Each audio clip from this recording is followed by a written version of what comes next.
João 14, versículo 6. João 14, versículo 6. Abriu aí? Amém. Feche os seus olhos mais uma vez. Senhor Deus, graças te damos, ó Pai, pela tua palavra. Oh Deus, te louvamos porque nós temos a Bíblia, a própria palavra do Senhor para nos ensinar, para nos instruir, para nos dar direção. Pai, te louvamos pelo privilégio que nós temos de todos os dias poder receber o teu ensino, poder, ó Deus, ler a tua palavra, ouvir a tua voz através da tua palavra. Ó Deus, te louvamos pela nossa igreja, te louvamos por esse ministério, ó Deus, e cremos que não viemos aqui à toa, não foi uma coincidência, não foi um mero convite. O Senhor trouxe cada um de nós aqui com um propósito, ó Deus, e em nome de Jesus, não deixaremos nada nos atrapalhar de receber do Senhor durante esses dias. Em nome de Jesus, declaramos que o nosso coração é terra boa, é terra fértil, que a palavra que o teu Espírito Santo semear nas nossas vidas venha gerar transformação, venha gerar mudança, venham gerar frutos que irão permanecer na nossa vida, a fim de glorificar o teu nome. Fala conosco, Senhor. Repreendemos tudo aquilo que vem para roubar a nossa atenção, para nos atrapalhar de ouvir o Senhor, de receber do Senhor, em nome de Jesus, amém? João 14, no verso 6, Jesus vira para os seus discípulos e fala assim: eu sou o caminho e a vida, ninguém vem ao Pai senão por mim. Jesus é o caminho, a verdade e a vida, amém?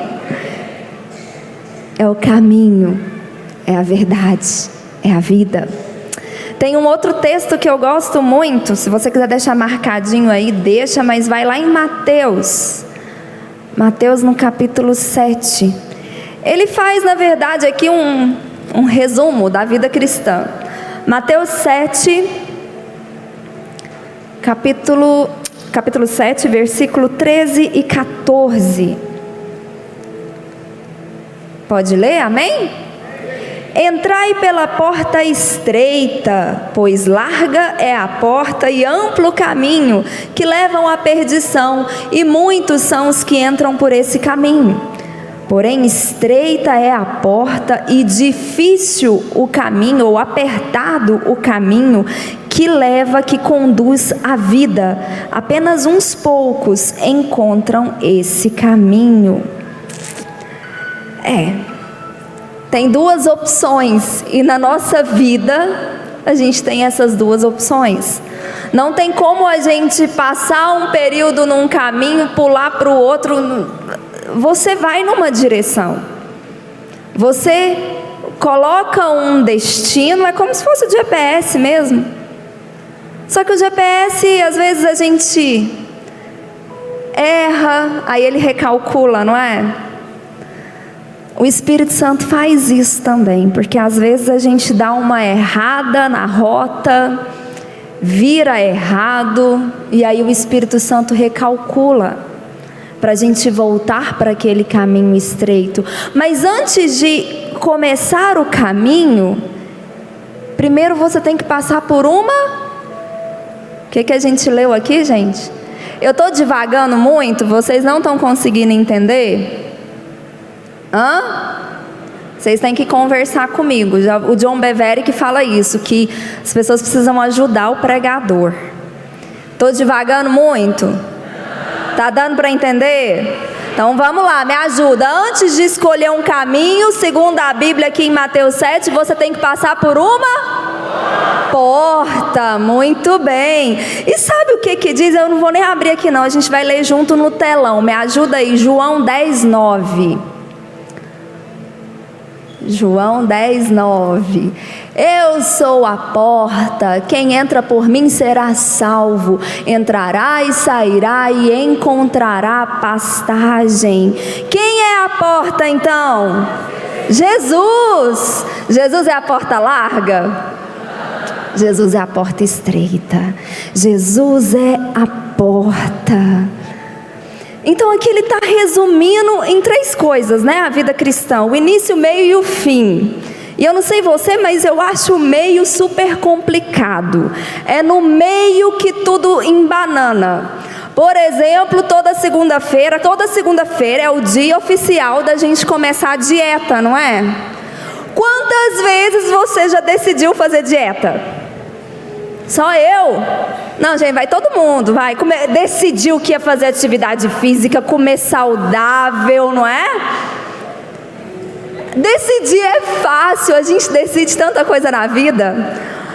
O difícil é o meio, né? É a gente ficar firme naquilo que decidiu para chegar lá no nosso objetivo final, para chegar lá no nosso destino. Tudo começa com a porta. Jesus é a porta. Se hoje para você chegar até aqui você passou por uma porta, você entrou por essa porta. Essa porta é o comecinho de tudo. É a nossa experiência de conversão. É quando a gente conhece o Senhor Jesus. E a palavra de Deus é tão maravilhosa. Deus é tão lindo que não importa nada do que você fez até você passar pela porta. Não importa o seu passado, não importa as coisas boas ou ruins que você fez até você passar pela porta. Eu não prestava, eu não valia nada, eu só fazia coisa ruim para os outros. Não interessa, você passou pela porta. Você entrou pela porta, você teve uma experiência com a porta, você teve uma experiência com Jesus, porque Jesus vem e o sangue dele lava, o sangue dele paga tudo. A palavra de Deus diz que nenhuma condenação há para aqueles que estão em Cristo Jesus. Não importa o seu passado, não importa o que você fez, a partir do momento que você passa pela porta, a partir do momento que você tem uma experiência com Jesus, o sangue dele te lavou, ele já pagou a sua condenação, você não deve mais nada. Você passou pela porta, é a primeira experiência. E aí começa o Espírito Santo a aparecer nessa história. Quando a gente vai ter essa experiência com a porta, quando a gente vai passar pela porta, quando a gente vai ter a nossa experiência de conversão com Jesus, o Espírito Santo ele trabalha de uma maneira na nossa vida. Ele ainda não está em nós. E nós precisamos entender isso muito bem. Vai em João 14, lá onde a gente leu primeiro. Deixa eu ver, não sei se eu anotei, mas eu acho aqui.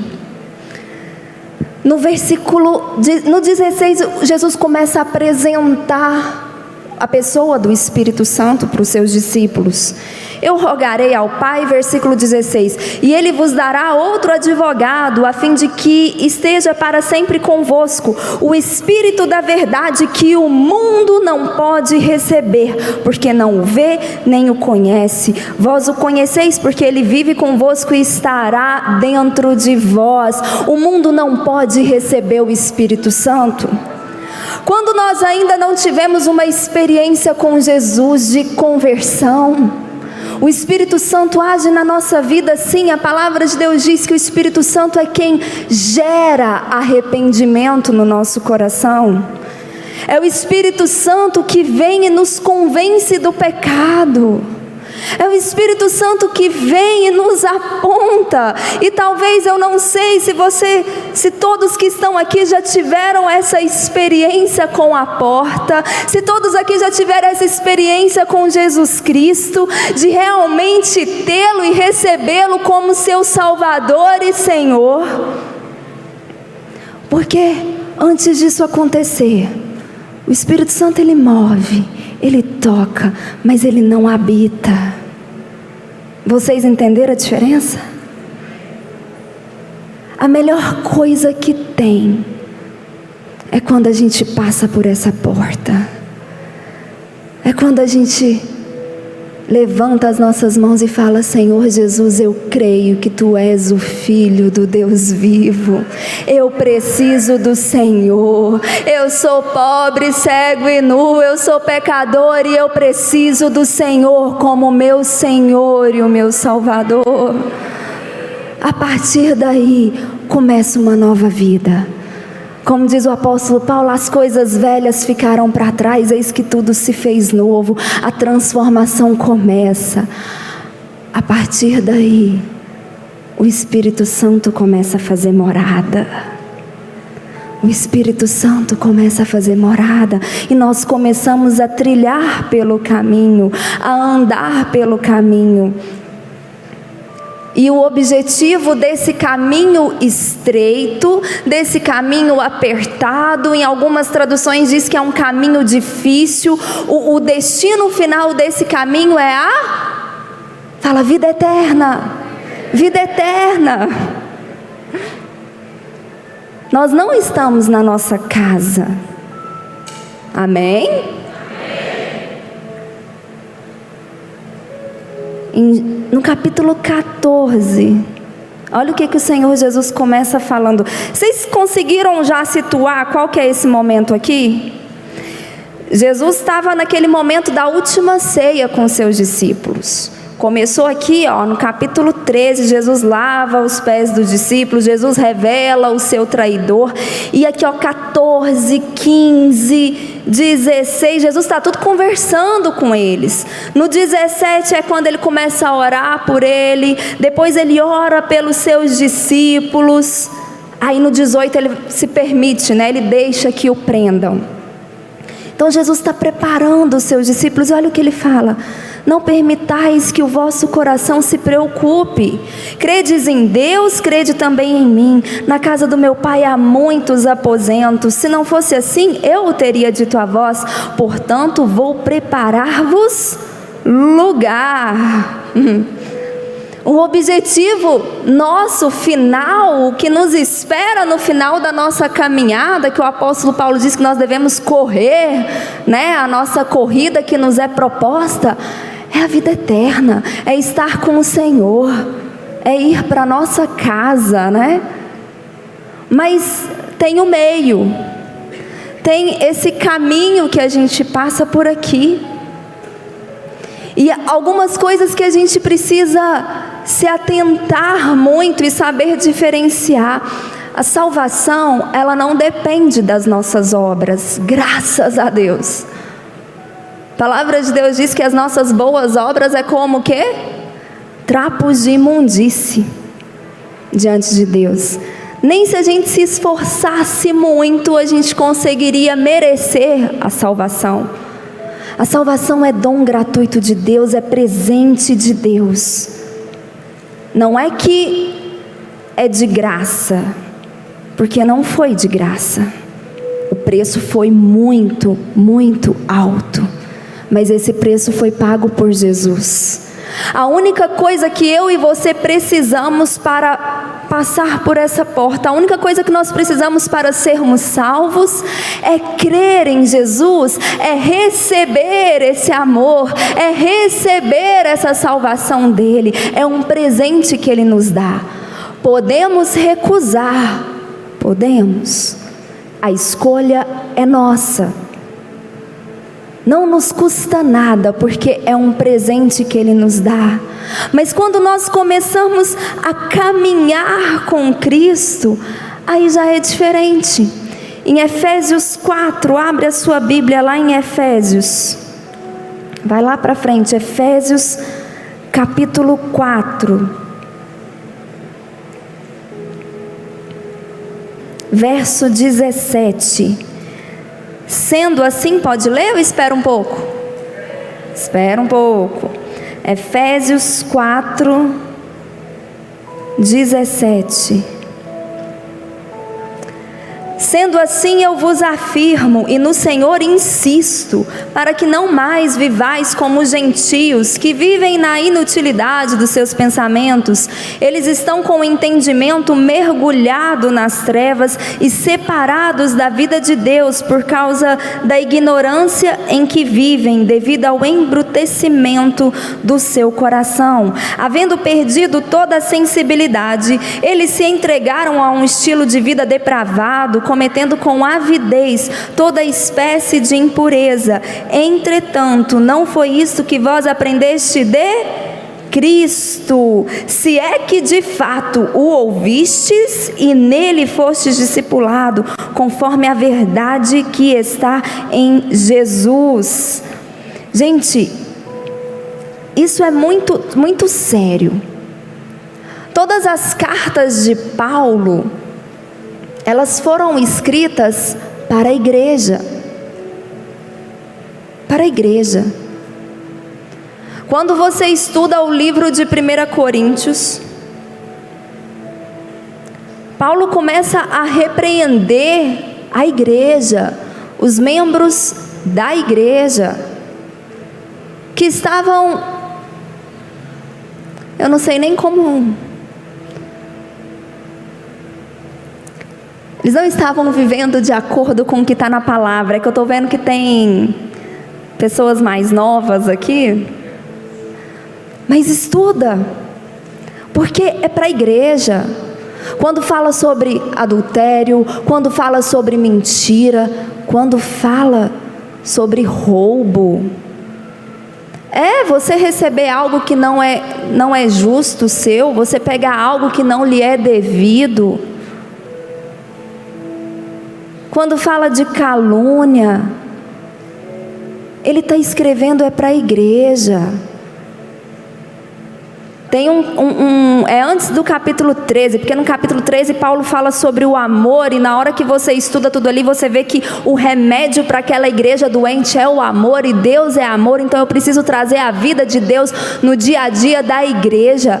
Mas quando você estuda antes daquilo, Paulo ele é muito duro, e ele fala, olha, é melhor você sentar e conversar com um descrente, com alguém que é ímpio, que é alguém que não serve a Deus, do que com aquele que entra na igreja, que senta no banco, que levanta a mão, que fala que é cristão, mas vive como gentio. Difícil é o caminho, é estreito.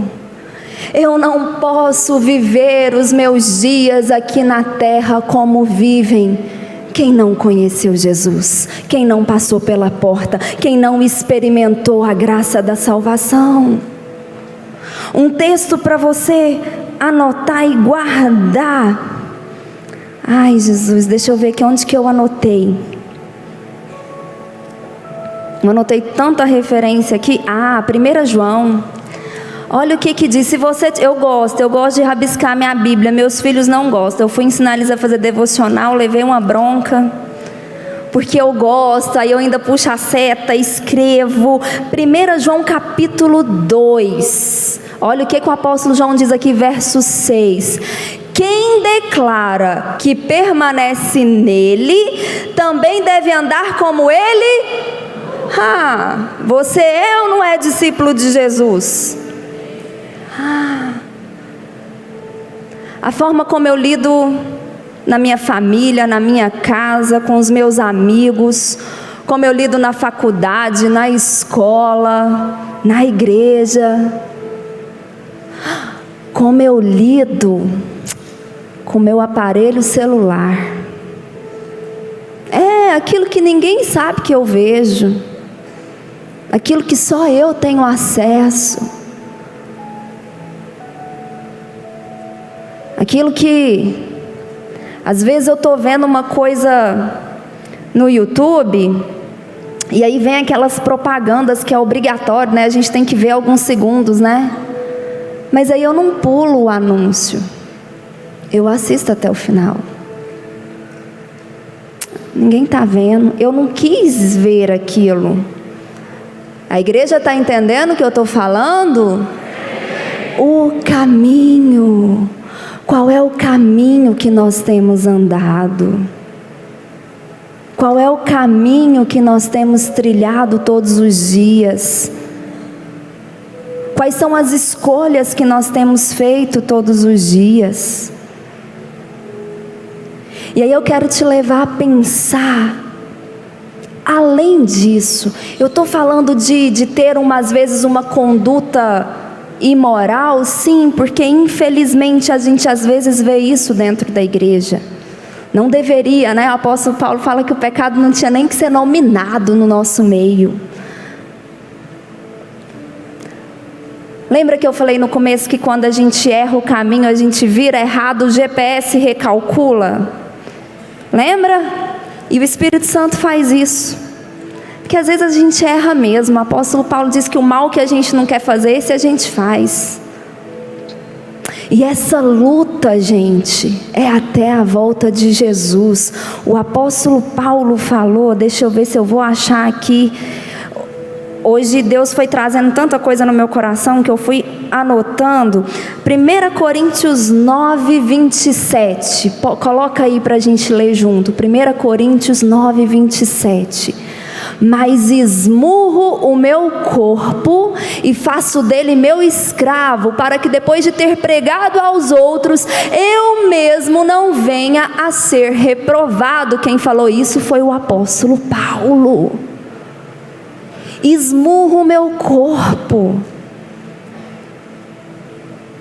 A salvação não custou para mim e para você nada. Custou para Jesus. A salvação foi um presente que Ele nos deu.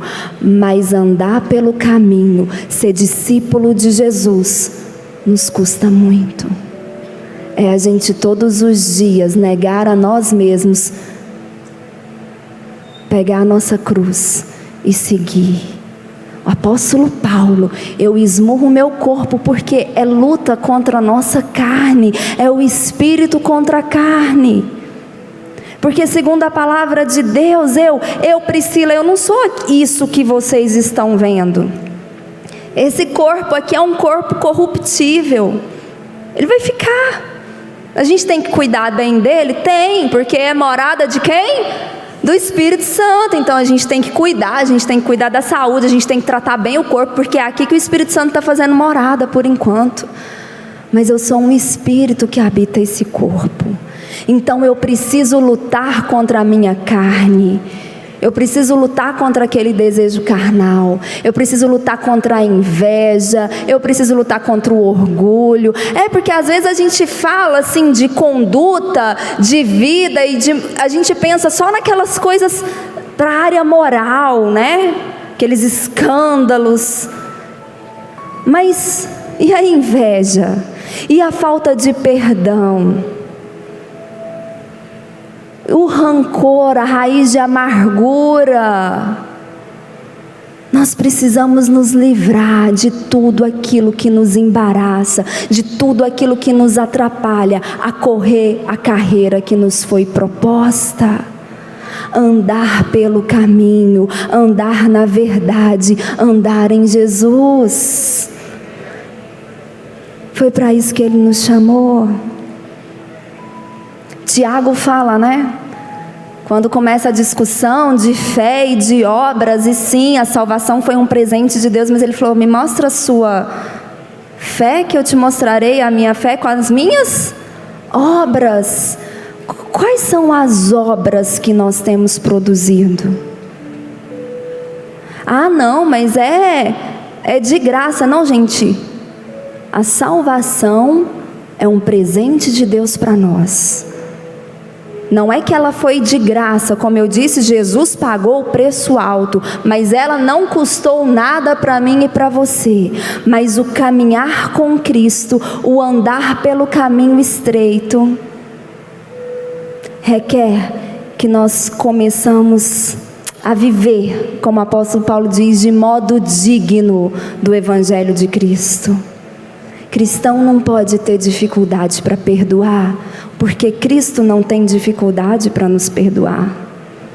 Cristão não pode ter dificuldade de andar a segunda milha, de dar uma segunda chance, porque Cristo nos deu segunda chance. Para alguns terceira, quarta, quinta. Cristão não pode ter dificuldade de amar. Quantas oportunidades essa semana você perdeu de demonstrar amor para alguém? Porque às vezes você estava correndo com muita coisa para fazer, sem paciência, nervoso, furioso com alguma coisa. Você perdeu a oportunidade de demonstrar amor para alguém que te tratou mal, para alguém que te deu uma má resposta. Viver de modo digno do Evangelho, andar como Cristo andou, aquela obra da santificação, aquela transformação que é o Espírito Santo que faz. Quando nós recebemos o Espírito Santo, Ele passa a fazer morada em nós. Jesus disse que Ele ia ser o nosso conselheiro, Ele ia nos ensinar e nos guiar. Quantas vezes nós desprezamos o conselho do Espírito Santo? A sua vida realmente é guiada e dirigida pelo Espírito Santo? Você realmente é movido pelo Espírito Santo? Você trata as pessoas movido pelo Espírito Santo? Amém?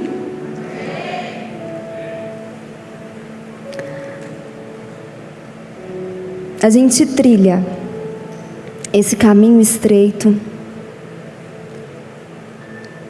É difícil. É difícil. Jesus, lá naquele, começa capítulo 14, capítulo 15, capítulo 16. No finalzinho, se eu não me engano, é o último versículo do capítulo 16. Antes de Jesus começar a orar, Ele fala: olha, no mundo vocês vão ter muitas aflições.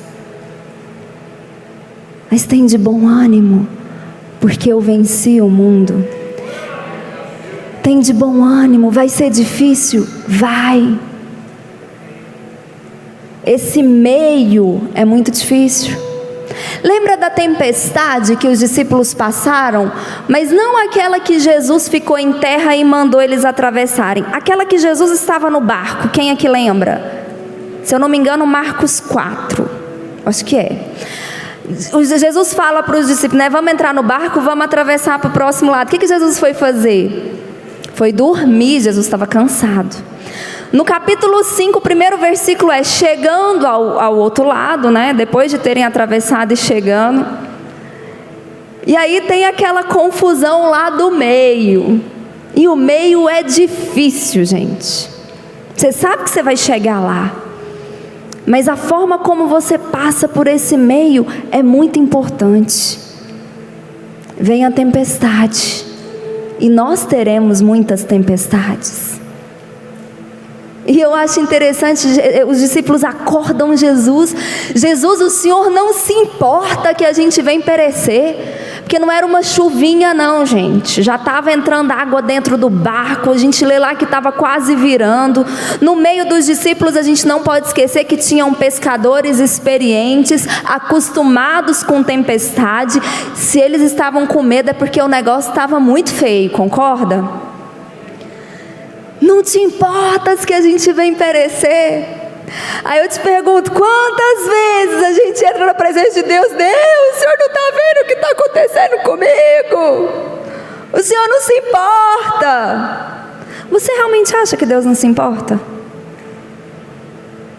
Você realmente acha que Deus está tipo, e aí daí? Ele morreu por você. E Ele não morreu por você hoje, que você está aqui buscando a presença dEle, querendo receber mais dEle, não. Sabe aquela época que você nem queria saber de Deus? Você falava mal de igreja, mal de crente. Jesus já tinha morrido por você naquela época, que Ele já te amava. Ele já te amava. Ele sempre se importa. Mas é que no mundo, durante a nossa temporada aqui, nós vamos passar por tempestade, porque o mundo jaz no maligno, o diabo age no mundo, sim, porque o homem entregou para o diabo, quando o pecado entrou. Mas Jesus continua, tem de bom ânimo. Se você for pro original, tem de coragem e ousadia, porque eu venci o mundo. Tem de coragem e ousadia. Eu tô no seu barco, fui eu que mandei você entrar e atravessar. Vai chegar do outro lado, não preocupa. Tem de coragem e ousadia, tem de bom ânimo. É estreito o caminho, é apertado, mas continua, porque o destino é a vida eterna. Apóstolo Paulo nos ensina no livro de Hebreus. Vai comigo lá, Hebreus capítulo 12, e eu estou quase terminando. Vamos ler do verso 1. Portanto também nós, considerando que estamos rodeados por tão grande nuvem de testemunhas, desembaracemo-nos de tudo o que nos atrapalha e do pecado que nos envolve, corramos com perseverança a corrida que nos está proposta, amém? Sabe um negócio ruim pra caramba? É você começar um negócio e parar no meio do caminho. É ruim ou não é? Você começa e para. Você começa uma mudança na sua vida. Você começa, quer ver um negócio que a gente sempre faz? Gente, eu acho que a gente sempre faz. Eu fazia. Quer ver um negócio que todo mundo aqui já fez? Você chega lá, você está passando por algum problema. Aí você entra para dentro do quarto, você fecha a porta, aí você fala: Deus, fala comigo agora. Quem já fez isso? Aí você vai de olho fechado e bota. Quando é um versículo, né? Raça de víboras. Não, tá errado, Senhor, peraí, vamos de novo. Tem coisa que a gente sempre faz, não é? Todo mundo já fez isso. A gente volta de encontros assim, e a gente volta determinado. Eu vou todos os dias ler a Bíblia, eu vou orar todos os dias, eu vou separar pelo menos um dia da semana para jejuar, e é só para buscar a Deus. Quem já fez isso? Só? Não, gente, então faça, tá? Mas quem já fez isso, ficou aí uma semana, 2 e depois parou? Eu já. A gente às vezes para no meio. Você sabia, e Paulo alerta Timóteo sobre isso. Continua aqui em Hebreus 12, eu vou ler para você. Em 1 Timóteo 1,19, Paulo orienta Timóteo a preservar a fé e a boa consciência para não se perder e naufragar na fé, como alguns. E aí ele cita no próximo versículo 2 lá, que ele fala: eu já entreguei para Satanás. Existem aqueles que começam a andar no caminho, mas que não guardam a fé. A boa consciência é aquele conselho do Espírito Santo. Todo mundo aqui, antes de pecar, o Espírito Santo incomoda o coração. Estou mentindo? Estou não. O Espírito Santo traz aquele incômodo que você pensa, é ou não é? Paulo fala isso para Timóteo, orientando Timóteo: não despreze, não perca, cuide para não perder a fé e a boa consciência, porque senão você vai naufragar, senão você vai se frustrar nesse caminho, você não vai conseguir chegar até o fim. E o nosso objetivo é chegar até o fim, o nosso objetivo é reinar com Cristo, amém? É subir com o Senhor, amém? Olha o que Paulo fala no verso 2, para você correr com perseverança a corrida que te é proposta, olhando fixamente ou firmemente para o autor e consumador da fé, Jesus, o qual, por causa do júbilo que lhe fora proposto, suportou a cruz, desprezando a vergonha, e assentou-se à direita do trono de Deus. Olha para Jesus, olha para Jesus. quando você estiver se sentindo injustiçado nessa vida, quando você estiver com aquele sentimento, eu estou fazendo tudo certo, eu estou seguindo o que está na palavra, eu estou me empenhando, eu estou me aplicando e eu não consigo vencer, eu não consigo romper. Aquele outro ali do meu lado, o cara não faz nada, não é temente a Deus, é um doido e está dando certo na vida e eu nada. Faz isso não, não olha para o que está do lado. Não olha para o que está do lado, olha para Jesus. Olha para Jesus. Lembra de Pedro andando sobre as águas?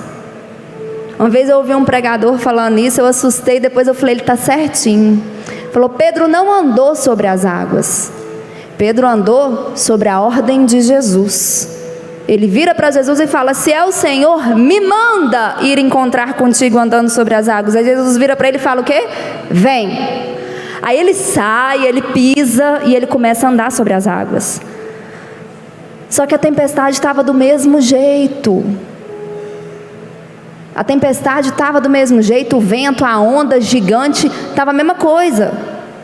E a Bíblia diz que quando Pedro começa a reparar na força do vento, ele sente medo e ele começa a afundar. Se Pedro não tivesse tirado os olhos de Jesus, você já imaginou ele chegando até pertinho de Jesus, dando um abraço em Jesus? Olha fixamente. O que é olhar fixamente para um lugar? Eu já fiz balé, acredita ou não, gente, há muito tempo atrás. Muitos. E quando a gente ia fazer o giro, a gente estava aprendendo a fazer o giro, para a gente não perder o equilíbrio, o professor ensinava para a gente olhar fixo num ponto. Alguém dança? Tem muitas pessoas que dançam. Não é assim ou não é? Olha fixo. Você vai girar e você vai olhar fixo. Você não vai olhar para mais nenhum outro lugar, porque se você olhar, você vai perder o equilíbrio e você vai cair. Olha fixo, põe a mão no seu coração e fala, olha fixo para Jesus. Olha fixo para Jesus. Olha fixo para Jesus. Para de olhar para o que o outro está fazendo. Para de ter como referencial pessoas mundanas.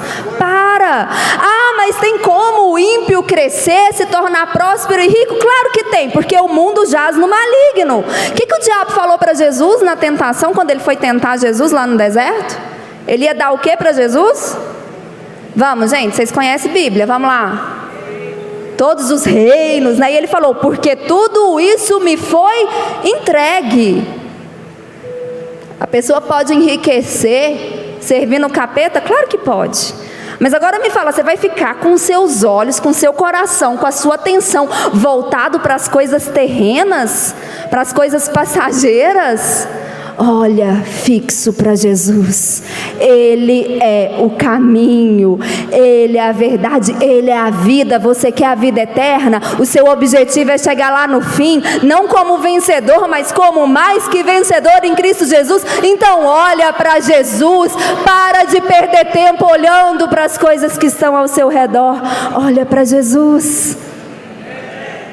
A palavra de Deus diz que nós somos, e eu estou terminando, nós somos embaixadores de Cristo. Embaixador de Cristo, representante de Cristo aqui na terra. Você imagina Jesus, pensa agora, sério, você imagina Jesus tendo algum pensamento negativo a respeito de alguma coisa? Sim ou não? Você imagina Jesus pensando alguma coisa de ruim sobre uma pessoa, um ser humano que Ele criou, que Ele amou, que Ele morreu por Ele? Então como que você, que segundo a palavra de Deus é embaixador de Cristo, só tem pensamento negativo? Só pensa coisas ruins a seu próprio respeito. Eu não vou dar conta, eu não presto para nada, nada que eu faço dá certo, eu sou doente, eu sou limitado. Ah, essa situação aqui não tem jeito, é impossível. Ah, meu Deus, o Brasil, o que vai ser do Brasil?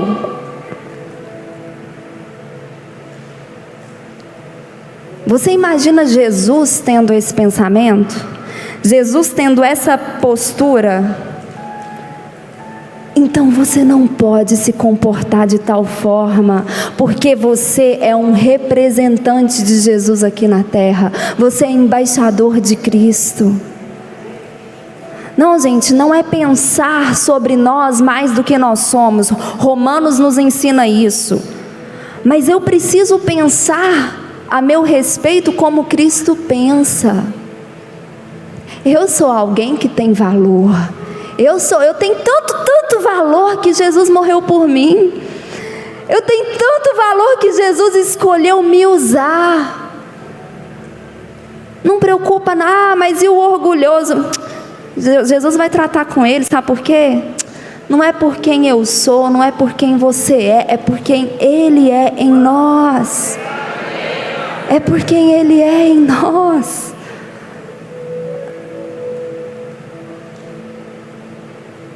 Lembre-se de quem você é em Cristo Jesus. Quando você estiver diante de um desafio, pense quem você é diante de Jesus. As circunstâncias podem ser difíceis, a gente pode ser perseguido, a gente pode ser injustiçado, a gente pode ser caluniado, pode. A coisa ruim acontece na vida de quem é temente a Deus, sim, aconteceu com Daniel. Daniel foi jogado na cova dos leões, tendo tudo certo na vida dele. Era o melhor funcionário que o rei tinha. Foi jogado lá por inveja dos outros. Eu acho que às vezes ele até pode ter pensado: Deus, o Senhor permitiu que eu estou aqui. Agora, uma coisa que eu acho incrível de Daniel, que aí é para eu e você criar vergonha na cara. O cara era super atarefado, tinha coisa demais para fazer. Ele era um dos 3 abaixo do rei, fazia parte lá dos 3 sátrapas, e a Bíblia diz que o rei estava pensando em colocar ele acima de todos os outros. Então ele tinha muita função, mas a Bíblia diz que por 3 vezes ao dia ele parava tudo e ia orar. E a gente às vezes na hora de dormir lembra que não orou. Vai, ora, dorme orando, acorda no outro dia, nem sabe se falou amém. E esse cara temente a Deus, consagrado, que 3 vezes ao dia parava tudo e orava, foi jogado na cova dos leões. E o que você acha que rolava de fofoca quando ele foi jogado lá? Você acha que todo mundo sabia da história? Que a notícia que foi espalhada até no meio dos judeus foi que ele foi preso porque ele orou 3 vezes de janela aberta. Alguma coisa esse cara fez de errado, hein? Para o rei jogar ele na cova dos leões. E deve ter desviado algum dinheiro, algum imposto que ele recolhia, alguma coisa. Gente, não tinha internet naquela época não, mas fofoca rolava solto. Ele parava. A gente vai ter isso? Vai. Por isso que a gente tem que manter os nossos olhos fixos em Jesus. Se Jesus foi caluniado, se inventaram mentira de Jesus, se humilharam Jesus, se perseguiram Jesus, se machucaram Jesus, por que não fariam isso comigo e com você? O caminho é estreito, o caminho é difícil, mas ele leva à vida eterna.